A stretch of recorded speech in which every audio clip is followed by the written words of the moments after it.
they can get along. To even be caught in the same vicinity, let me bring to our vernacular today, you can feel it. It was like Crips and Bloods. Folks in Bible, it ain't go together. You couldn't put Jews and Gentiles together because, watch this, the Jews were frustrated that Gentiles, number one, were a mixed race. Secondly, that they didn't subscribe to Judaism. And so religion in this time meant war. If you didn't subscribe and believe what I believe in Judaism, we killing you. So Jesus is a Jew, and Samaria is Gentile country. You're almost there.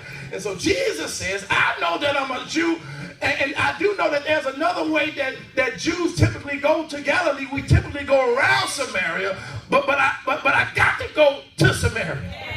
Kept asking the text the question, why is that imperative? Why is it that Jesus felt that he had to go to Samaria? And the text said the reason I got to go to Samaria is because it doesn't matter to what happens to me. There's work that I got to do in Samaria, and that shot in my spirit because I'm so glad that God loves me so much that he came to my Samaria and saved me. I wish I had some help up in here. You got 4 more times. Look at your neighbor and say, neighbor, this personal.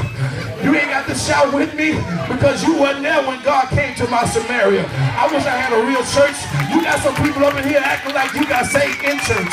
You acting like you met God while you was in Bible study. Truth be told, half of us was in Samaria when God came and got us. Can I tell you what Samaria is? Samaria, for some folks, we was in the club twerking.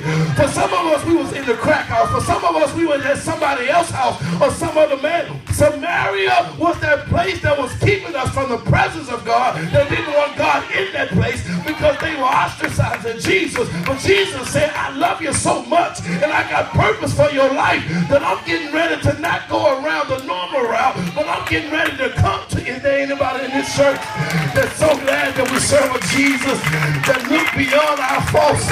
And so every one of our needs, the reason your neighbor can't shout with you is because your neighbor is sitting there sanctimoniously with their nose stuck in the air because they come to Bible study every Wednesday, because they know Genesis to Revelation, and they ain't trying to act as if they ain't never done something or been somewhere that they ain't supposed to be. But if I just open up your skeleton door and let all of those skeletons come out, you'll be in here high-fiving your neighbor saying, thanks be to God